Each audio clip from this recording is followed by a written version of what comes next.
Video کو like کر کے آگے شیئر ضرور کر دینا۔ کیا ہوگا، کسی نے بدی کی ہوگی، کسی نے نماز چھوڑی ہوگی، کسی نے سود کھایا ہوگا۔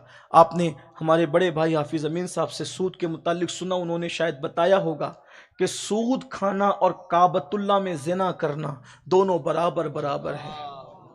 آپ نے ان سے یہ سنا ہوگا اگر انہوں نے بتایا ہوگا کہ سور کھانا بھی حرام ہے اور سود کھانا بھی حرام ہے، مگر سور کھانے سے زیادہ برا کام سود کھانا ہے، کیونکہ قرآن میں اللہ نے سور کو بھی حرام کیا، سود کو بھی حرام کیا، مگر سور کھانے والے کے ساتھ اللہ نے جنگ کا اعلان نہیں کیا، مگر جو سود کھاتے ہیں اللہ نے ان کے ساتھ جنگ کا اعلان کیا۔ یہ جو کاروبار تباہ ہوتے ہیں سود کی وجہ سے، کیونکہ اللہ نے قرآن میں فرمایا جو سودی دھندا کرے گا ہم اس کے کاروبار کو ختم کر دیں گے، ہم سود والوں کو تباہ کر دیں گے، زمین سے لگا دیں گے۔ یہ اللہ فرما رہا ہے، جس کے ساتھ جنگ اللہ کرے اسے کس مولوی مولانا کا اور کس بزرگ کا تعویذ بچا سکتا ہے؟ اللہ جس کے ساتھ جنگ کا اعلان کرے بچا سکتی ہے امین القادری کی دعا، بلکہ اللہ جس کے ساتھ جنگ کا اعلان کرے بے وقوف ہے امین القادری اس کے لیے دعا کرے۔ اللہ جنگ کر رہا ہے، امین القادری دعا کرے، اوقات ہے اس کی؟ بتاؤ۔ اس لیے اللہ کی طرف آؤ، حالات بدلیں گے۔ میں یہ نہیں کہتا تعویذ کا اپنا مقام ہے، دعا کا اپنا مقام ہے، وظیفے، لیکن اللہ جنگ کا اعلان کرے۔ 3 لوگوں سے اللہ جنگ کا اعلان کرتا ہے، سن لیں۔ وہ تینوں میں آپ ہے تو نہیں؟ غور کیجئے۔ جو سود کھائے، لے اور دے دونوں کے ساتھ اللہ جنگ کا اعلان کرتا ہے۔ لے بھی رہے ہو دے بھی رہے ہو، بلکہ ہم تو اب رونا رو رہے ہیں کہ آپ تو سود لینے کے لیے عورتوں کو بھیج رہے ہو بچت گٹ کے نام پہ۔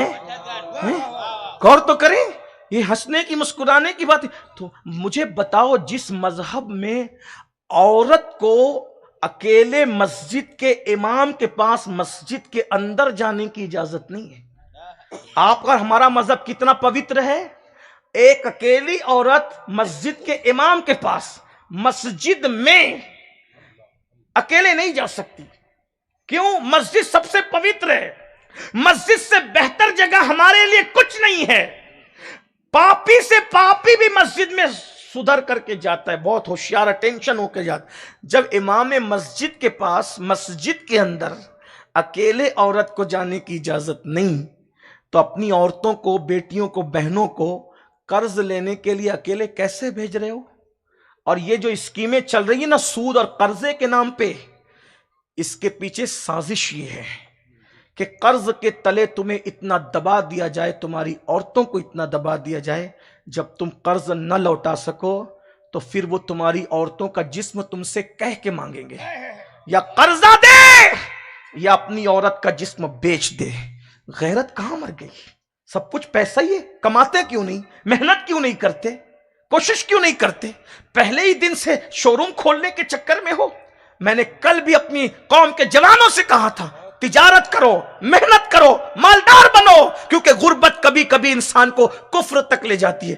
میری زبان حیا خاموش ہے، لیکن میرے دل کا درد کہنے پہ مجبور کر رہا ہوں۔ ہم نے تو ایسی بھی رپورٹ سنی ہے کہ قرض تلے دب کر شوہر اپنی بیوی کو وہاں تک پہنچاتا ہے، باہر کھڑے ہو کر کے روتا ہے۔ یہ تک حالات ہیں، یہ تک حالات ہیں۔ اب میں کیا کہوں اس کے آگے؟ کچھ کہوں تو کہا نہیں جاتا، مگر چپ رہوں تو رہا نہیں جاتا۔ موت سے پہلے مر گئے ہو۔ جسم مرتا ہے تو اتنا نقصان نہیں ہوتا جتنا غیرت کے مرنے پہ نقصان ہوتا ہے۔ اور ایک بات کہوں، ہماری قوم کے مالدار لوگ قرضہ دینا بند کر چکے، اسی لیے غریب لوگ اب سود سے لے رہے ہیں۔ ہمارے مذہب میں صدقے دینے سے زیادہ قرض دینے پہ ثواب ہے۔ صدقہ دینے پہ اتنا ثواب، بھیک دینے پہ اتنا ثواب نہیں ملتا جتنا قرضہ دینے پہ ملتا ہے۔ بلکہ حدیث پاک میں ہے، اگر مثال کے ذریعے سمجھا رہا ہوں، 50 روپیہ قرضہ دیا تو جب تک واپس لوٹے گا نہیں، روزانہ 50 روپیہ صدقے کا ثواب آپ کے نامہ اعمال میں لکھا جاتا رہے گا۔ قرضہ دینے لگو، اور جو قرضہ لیتے ہیں وہ ادا نہیں کرتے نا، اسی لیے قرضہ دینے کا سسٹم بند ہو گیا۔ اور میرے آقا علیہ السلام جس پہ قرضہ باقی ہوتا تھا، شروع اسلام میں اس کی نماز جنازہ نہیں پڑھاتے تھے۔ آقا فرماتے تھے کہ جس کے اوپر قرضہ باقی میں اس کا جنازہ نہیں پڑھاؤں گا۔ اس لیے میرے بھائیوں، لو تو دو۔ اور لیکن یہ جو ہو رہا ہے نا، مرد اور لڑکے خاص طور پہ کامچور ہوئے ہیں۔ جینس پہنیں گے، ٹی شرٹ اچھی پہنیں گے، بازو بنا لیے اور بائک پہ گھومتے رہیں گے، کمائیں گے نہیں۔ کیونکہ ان کو پہلے ہی دن شو روم چاہیے. میرے بھائیوں، جب مصر کے بازار میں ہمارے آقا تاجر بن کے کھڑے ہو سکتے ہیں تو پھر کارنجا کے بازار میں ہم کل کمانے کے لیے ذلت کی جگہ کھڑے ہوگا، اللہ اس کو عزت عطا کرے گا. مت شرماؤ، کماؤ. ہمارے بہت سارے بزرگوں، کوئی درزی تھے، ہمارے کوئی بزرگ درزی تھے، کوئی بزرگ چمڑا پکاتے تھے، کوئی بزرگ چپل سیتے تھے. چپل سینے والے بھی ہمارے اولیاء گزرے ہیں.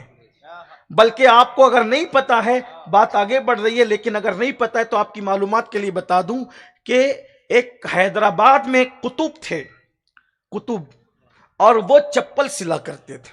اور ہمیں شرم آتی ہے.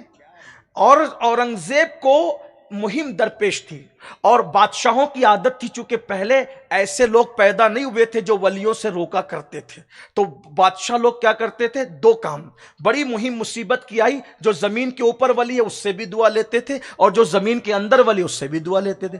حیدرآباد کے قلعے پہ روز حملہ ہو رہا ہے، حملہ ہو رہا ہے، حملہ ہو رہا ہے، لیکن واپس آ رہے، صبح جاتے شام کو آتے ہیں. اورنگزیب 2 رکعت پڑھ کر کے رونے لگے، کہنے لگے اللہ میری مدد کر، کوئی ایسا بندہ بتا دے جو دعا کرے اور میرا کام ہو جائے. اورنگزیب تم خود کیوں ڈائریکٹ دعا نہیں کر رہے ہو؟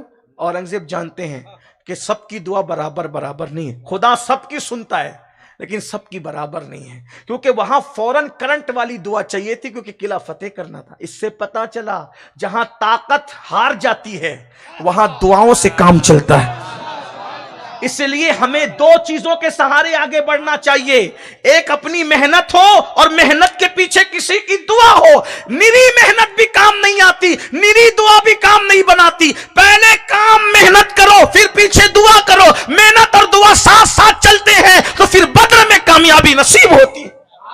رسول اللہ نے پہلے محنت رکھی، پھر دعا کی کامیاب ہو گئے. اسی طرح دیکھتے چلے جاؤ، محنت اور دعا ساتھ ساتھ ہو، نری دعا بھی نہیں چلے گی، نری محنت بھی نہیں چلے گی. یہ ایک الگ عنوان ہے پھر کسی موقع کے لیے، کہیں کے لیے. لیکن اورنگزیب نے ہاں تو مولا کوئی ملا دے. اشارہ ہوا، اورنگزیب قلعے کے اندر ہی بڑا قطب بیٹھا ہے، اور اس کا پاور روحانی ایسا ہے کہ تیری تلوار مان پڑ گئی.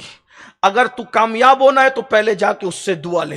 وہ اورنگزیب حلیہ بدلا، پھٹے پرانے کپڑے منہ چھپایا، اندر داخل ہوئے. قلعے کے دیوار کے سائے میں چپل سیتے بیٹھے حلال کے لیے. چپل چرانا عیب ہے، چپل سینا عیب نہیں ہے. اگر شرم آتی ہے تو چپل چرانے میں آنا چاہیے.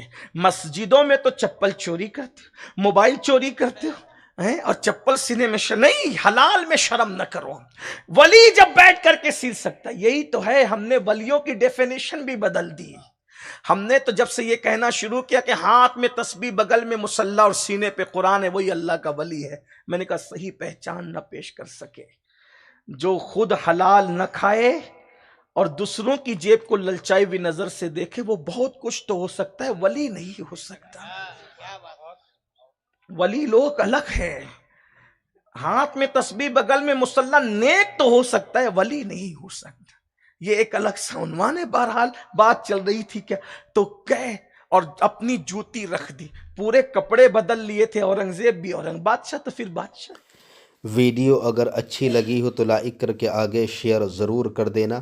اللہ حافظ. السلام علیکم ورحمۃ اللہ تعالی وبرکاتہ.